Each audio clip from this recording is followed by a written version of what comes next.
السلام عليكم ورحمة الله وبركاته. مالك سoo joogtay kusoo dhaw kanaalka Afifa Warsame. Maanta waxaan rabaa inaan idin la wadaago waxaan la yiraahdo walwalka. Sidaan ognahay dadka intooda badan way walwalaan. Mise waxa adiga daawanaya aad si kalsooni leh aad u dhihi kartaa qof kasta adduunka saaran maanta inay walwasho. Xaqiiqda jirtaas yani in walwalka heerkiisa u kala duwan yahay. Dadka qaar maalin kasta way walwalaan halka dadka qaarna yani ay marmar ay walwalaan. Marka maanta waxaan jeclahay inaan idin la wadaago horta walwalku koow maxuu yahay iyo sidoo kale horta dadku maxay ka walwalaan iyo sidoo kale maaragtay waxyaabaha sababa walwalka iyo sidoo kale walwalka qaar inuu faa'iido leeyahay iyo sidoo kale dhibaatada laga dhaxli karo walwalka iyo astaamaha walwalka lagu garto iyo waxaan sidoo kale la wadaagi doonaa habab aad walwalka iskaga yareyn doontaan. Marka intaas oo mowduucba yani muuqaalkeenu maanta uu ku saabsanaan doonaa. Marka koowaad aan u soo gudagalno waa maxay walwalka. Waxaan dhihi karnaa walwalku inuu yahay yani qayb kamid ah garashada mise qayb maaragtay kamid ah fikirka oo qofka bini'aadamka markuu walwalayo macnaheedu waxa ay tahay waa uu walwalaya oo waxaa jira wax uu garasho u haysto yani wax uu garwaaqsan yahay uu og yahay uu ka walwalayo ayaa jira. Waxaas qofka uu ka walwalayo waxay noqon doonaan wax dhacay mise wax dhacaya mise wax dhici doona. Waxaas qofka uu ka walwalayana ayaa waxa ay tahay in qofka uu filanayo natiijo xun yani suurtagalnimada natiijo xun oo markaad maanta dhahayso waxaan ka walwalaa waxa ugu badan oo aad ku fikiraysaa waxay tahay natiijo soo socda yani wax dhacay mise wax hadda dhacaya mise wax dhici doona natiijo ka dhala doonta natiijadaas oo yani mid xun. marka walwalku waa fikirkaas aan ka fikirayna si hore dhaca aga fikirayna yani suurtagalnimada natiijo xun oo ka dhala doonta yani wax dhacay mise wax dhacaya mise wax dhici doona. marka anoo imaan hor dadku maxay ka walwalaan dadku ma wax isku mid ah ka walwalaan mise waxay ka walwalaan waxyaabo kala jaad ah.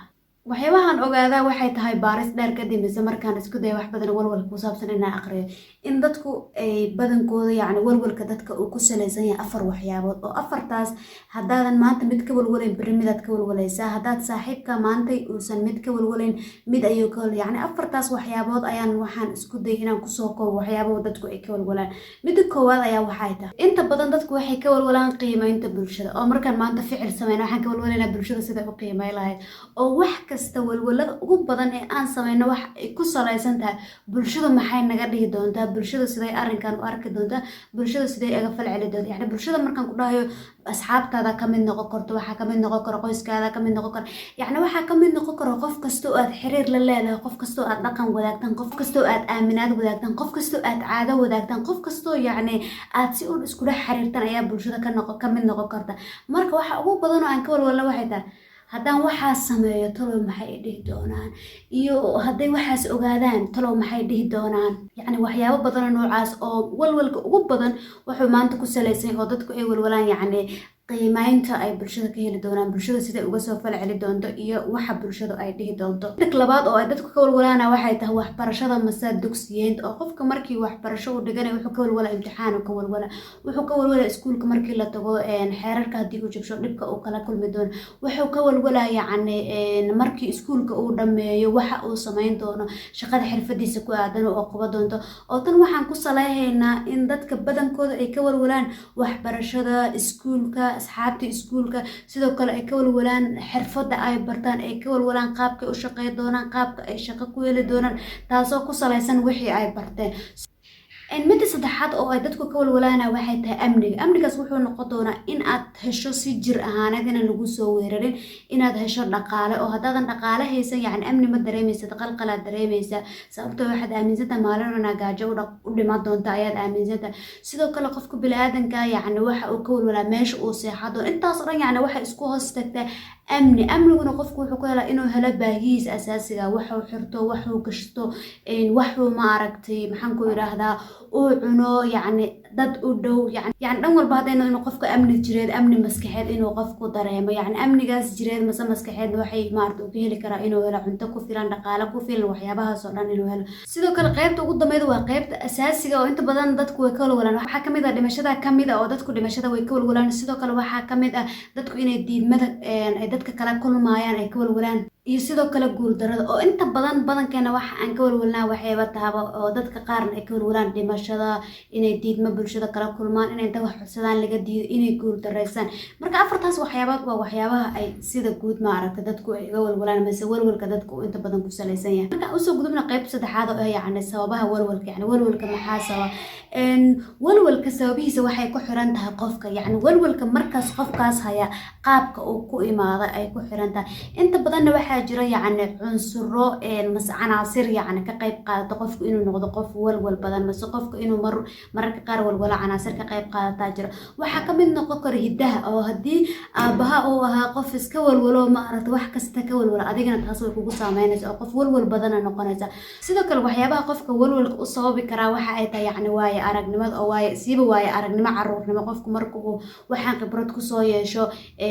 waa laga yaabaa inuu marka kale hadday waxaa sidaas si lamid ah ama dhacayaan mase ay dhaceen inuu ka walwalo. sidoo kale walwalka waxaa qofka ku sababi karaa waxay tahay inuu ku nool yahay yacni dhacdo isku buuqa, dhacdo stress ah. haddaad adigu ku nooshaa nolol stress ah, nolol isku buuqa, inaa walwasho yacni kii ku noqon doonta, suurtagalay ku noqon doonta dhacdooyinka stresskaana oo qofku markuu mar walba la kulmo yacni inuu qofkaas noqdo qof walwala, ayadana waxay u noqon doontaa yacni mid suurtagala mise dhacdooyinkaas stresska sababay u noqon kartaa inuu qofku walwalo. bal qaybtan kale aan u imaano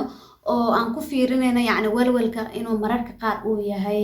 mid wanaagsan, oo walwalka markuu yahay walwal dhibaato xalin ah waa walwal wanaagsan. qaar waxaa laga yaabaa inuu walwalka aad walwalayso walwal faa'iido u yahay. tusaale ahaan haddaad ka cabsayso haddaadan shaqadan si fiican u qaban in shaqada lagaa buri doono, oo yacni aad ka walwalayso in shaqada maalin lagaa buriyo, waxaad isku dayaysaa inaad si fiican u shaqayso, juhdi badan aad geliso.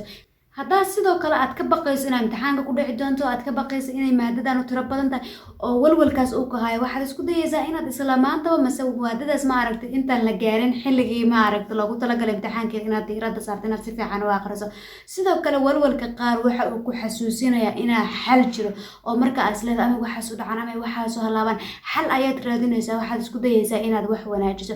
sidoo kale walwalka qaar wuxuu dadka xasuusinaya yacni in la digtoonaado oo taxadar la muujiyo, oo qofka hadduusan walwalayn digtoona iyo taxadar la-aanta way ka maqnaanaysaa. Soomaalida waxay dhahaan ninaan baqin waa loo baqaa. marka walwalka qaar ayaa waxa uu yahay mid digtoona nagu abuurayo, inaan taxadarna nagu abuurayo, feejignaan nagu abuurayo. taasina waa wax wanaagsan, oo mar walba aad waxyaabo qaar ku walwalayso digtoonidaada ay siyaado, waxaa laga yaabaa amnigaaga inuu bato. marka sidaas la-aadligeedba walwalku muhiim uu yahay marka aad dhibaato ku xalinayso, mise aad digtoonidaada siyaadinayso, mise maaragta feejignaan aad muujinayso, mise aad xal raadinayso, aad isleedahay wax maaragta qaldami doona hadda si sax intaysan qaldamin. laakiin walwalka badankooda waa mid dhibaato leh. walwal inuu khasaaro keeno ma aan faa'iido keenayn. walwalkana waxa uu qofka ka dhaawici karaa caafimaadkiisu, ka dhaawici karaa, wuxuu qofka ku kalifi karaa inuu qofka ilowsiyo, inuu wax cuno, inuu wax cabo, inuu naftiisa ka taxadaro. wuxuu qofka ku kalifi karaa inuu iloobo waxyaabihii mas-uuliyadda ka saarneed oo ay ahayd inuu hagaajiyo. wuxuu qofka ku kalifi karaa inuu diirad saar lahaa waayo, uu qofkaasi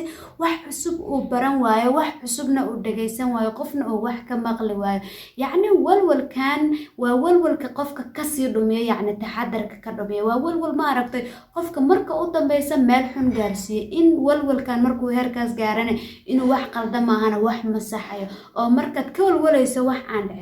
dhicin markaad maanta dhan diiradda saarayso waxyaabihii hadda aad haysa, yacni aad maanta mas-uuliyadda ka eed hadda la rabo inaad qabato, aad ilaabi farahana ka qaade. noloshuna maanta inaad hagaajiso ayay maaragta biri ku hagaagsami kartaa, oo haddaadan maanta qurxin, maanta hagaajin, biri sidaad rabta kuuma noqonayso. marka walwalka qaar ayaa wuxuu kaa indhatiraa xaaladda maanta taagan, wuxuuna ku gudbinaa xaalad aadan weliba gaarin oo biri ah, xaalad aadan ogeyn inay maaragta la gaari doono mise waxaasi ay dhici doonaan. waxaad ka fikiraysaa suurtagalnimadooda aysan kuu cadaynba inay dhici doonaan iyo in kale. taasina waxa ay ku diidaysaa waxa hadda aad hayso inaad hagaajiso, waxa hadda aad haysa inaad qurxiso. marka walwalka intuusa badan laga walwalayo waa wax mustaqbal ah, laakiin haddii uusan ba xal raadis ahayn, haddii uusan ba ahayn in uu kugu riixo inaad wax wanaagsan oo hadda aad samayso, yacni waa walwal dhibaatoole ah oo hadda muhiimadda ay leedahay kaa qaranaya, mise maanta hadda xilligan mas-uuliyadda aad hayso aad ku dayacayso, diirad saarka aad ku dhuminayso. marka astaamo badanaa jiro oo aad ku fahmi karto inaad wax un ka walwalsanta. mararka qaar waxaa laga yaabaa inaad si wadnaha iskaga halacalaclay, laakiin aadan ogeyn waxaad ka walwalaysa iyo waxa qaldan. laakiinse astaamaha walwalka lagu garto waxaa kamid ah yacni degenaansho la-aan inaad dareemayso, daal fara badan inaad dareemayso, dareemayso inaad iska xanaaqsan tahay in mararka qaar madax xanuun uu ku hayo in hurdadu ay kugu adkaato inaad si uun iskaga niyad jabsan tahay in mararka qaar aad jir ahaan yacni caburnaan iyo dabacsanaan la-aan aad ka dareemayso in xitaa mararka qaar ay lala baqwayso qofka markuu walwalka ka bato dadka qaar aa walwal dartees yacni mase cabsi darteed lama tagaan marka walwalka astaamahaas oo dhan u leh marka muhiimadda taalaa waxay tahay walwalku inuu dhibaato noo leeyahay waa arki karnaaye sidaa ku xali karnaa marka walwalka sida aan ku xali karna waxaan rabaa inaan idinla wadaago 8 qodob inaan idinla wadaago waxaan isku dayaa inaan soo gabsho in muuqaalku waxa u muuqda inuu sii dheeraan doono inaan soo gabshaan isku daya midda koowaad ayaa horta waxay tahay inaad ogaatid waxaad ka walwalaysid isweydiisid yacni isweydiisid maxaad ka walwalaysaa isweydiisid waxaan aad ka fikirayso mase ka walwalayso ma wax ku caawinaya mase wax muhiim ku ah iyo sidoo kale inaad isweydiisid yacni waxaan aad ka walwalayso maxaa kugu sababay intaas markaa ogaatid waxa aad ka walwalaysid sababta aad ka walwalaysid waxaas oo dhan aad maaragtay su'aalahaas oo dhan aad iskaga jawaabto isku day inaad naftaada siiso aad naftaada la hadasho ereyo dabacsan naftaada aad kula hadasho tusaale ahaan inaad tiraahdo waxaan aniga hadda aan ka walwalay wax hadda dhacaya ma laakiin waa wax biri dhacaya sidoo kale wax biri dhacaya wax aniga aan maamuli karo suurtagalnimadooda ma ahan oo suurtagalnimada maanta aan filayo mase aan qiyaasayo way isbedeli doontaa yacni way isbedeli kartaa markii biri la gaaro sidoo kale naftaada u sheegto dadka bini'aadanka ah way cabsadaan inaa cabsatid waa iska caadi mustaqbalka in laga cabsado mararka qaar waa caadi laakiin muhiimaddu waxa ay tahay inaan hadda waxaan qaban karo aan diirad saaro hadda aan ka faa'iidaysto iyo sidoo kale xaaladaas aan ka walwalaya xaalad adag way u muuqataa laakiin xilligeeda markii la gaaro insha Allah waxaan huba inaan xalli doono yacni hadallo sidaan oo kale inaad naftaada kula hadasho naftaada aad u sheegto si aad fudayd u dareemto mid kale oo saddexaad aad samaynaysaa waxay tahay inaad ka hortagto ficilada aad samayso markaad walwalsan tahay qof kasta markuu walwalsan yahay inta badan waxaa laga yaabaa inuu ficilo sameeyo soo isku daya inuu nafis helo yacni nafis waqti gaaban ah tusaale ficiladaas waxaa ka mid noqon karo qofaad ka walwalsan tahay maxaa ku dhaca tolo ma fiican yahay ma nabad qaba qofkii waa wacaysa waxaa isku dayaysaa inaa wacdo yacni wacidaas waa ficil aad isku dareemaysid yacni aad ku yaraynayso walwalka ku haya laakiinse markaad rabto inaad walwalka iska yarayso waxa aad ka walwalayso waxba ficilaha u sameyn yacni qofka aad ka walwalayso hababa wacinba waxaadan u wacayna waxay tahay waxa laga yaabaa qofkaas inta wacdo uu kaa qaban waayo waad sii walwalaysaa hadduusan qofkaasi kaa qaban laakiin marka aadan wicin aadan dhihin yacni wax dhacay iyo wax kale ayagaa soo baxayaan oo aad iska joogto caadiyaad dareemaysaa sidoo kalena waxaad naftaada ku qasbaysaa inaad u dul qaadato walwalka aad dareemaysa taasna adkaysi ayay ku siinaysaa mararka qaar waxa markaad ka walwalayso waxaan tusaale waxaan maxaa ku jiro markaad isleeda maxaa ka dhici doona waa inaad isku daydo inaadanba waxaas aadan u dhawaanin oo aad faraha ka qaado yacni ficil aad walwalkaas ku yareeyayso inaadanba samaynin si cabaar walwalkaas markaad ku dhex noolaato aad dhex joogtid ugu dambeyn asagaa ma aragta iska dhammaanaya laakiin ha isku dayin inaad qaado ficil aad walwalkaaga ku caburinayso midda afaraad yacni qodobkan zaa'ida u jecla markastaad walwasho qor waxaa ka walwalayso waa 3 wada qodobkan dhexdiisa 3 maraysa markasta walwal dareemayso qor waxaa ka walwalayso markaa qortid dhamaystirta isku day inaa aqri ku celceli maanta dhan ku celceli aqri qodobka labaad waxay tahay markaad wax ka walwalayso waxaas ku hees yacni iskaga hees waxaas maanta dhan cod dheer weliba ku hees laxan isku midda saddexaad waxay tahay waxa aad ka walwalayso cod ahaan u duub haddana dhagayso maanta dhan codkii aad duubtay yacni fikradana wixii aad qortay inaad maanta dhan kor u aqriso mise wixii aad duubtay inaad dhagaysato mise inaad kor ugu haysto waxa aad ka walwalayso waxay tahay marka dambe adaa nacayo isdhahay waxaan waqtiga maxaa uga fikiraysaa waxaan maxay yacni marka dambe waa ku jirane wixii aad ka walwalaysaad lalaba u arkaysaad ka tagaysaa marka isku da mar walba walwalku ah waxaa ka walwalaysa inaad qorto akhrido ilaa aad nafis dareemayso mise ku haysto ilaa aad nafis dareemayso mise inta cod duubta dhagaysato ilaa aad nafis dareemayso anaa huba qodobkan wuu shaqeynaa midda shanaad aad samayn kartaa waxay tahay inaad yeelato waqtiga waqti gooniyo walwalka tusaale biri markii la gaaro 10 saac waa waqtiga walwalka 10 saac markii la gaaro fariisay walwal 10 daqiiqo ama 30 daqiiqo inaa walwasho u fariiso adaa marka daba meesha iskaga cararaya yacni waqti walwal samayso midda kale oo lixaad samaynaysaa waxay tahay markasta rabto inaa walwasho walwalkaada gadaal u dhigo yacni walwalka dib u dhigdeh waqtigii walwalka lama gaarin tusaale waxaa la joogaa duhurkii maya lama gaarin galabta 10 saac walwalka xilliga walwalka la gaara markii la gaaro aan walwala yacni walwalkaaga dib u udhig yacni saacad gooniya oo ah saacadda walwalka inaad xilligaas walwalayso xilli kalena aadan walwal waqti u hayn. Midda toddobaad aad samaynaysa waxay tahay sawiro waxa aad ka walwalaysoo dhacay. wixii aad horta ka walwalaysoo dhacay kadib waxaad ku xalinay xalalka aad ku xalli lahayd dhan qor. yacni tusaale waxaa ka walwalaysay maxaan sheegaa moogi waxa uun ka walwalaysay example yaana ku siin waxaad uun ka walwalaysay marka wixii aad ka walwalaysay wayba dhaceenba lacala يعني sheekada lacala marka waxaas dhacaan isku day maxaad ku xalinay lacala wixii aad ka walwalaysaa ba dhacee lacala xalka aad keeni lahayd muxuu noqon lahaa marka dambana ka soo qaad inaad xalki gaarto wixii aad ka walwalaysaa waa waxa la si xala oo haysa haday dhacaan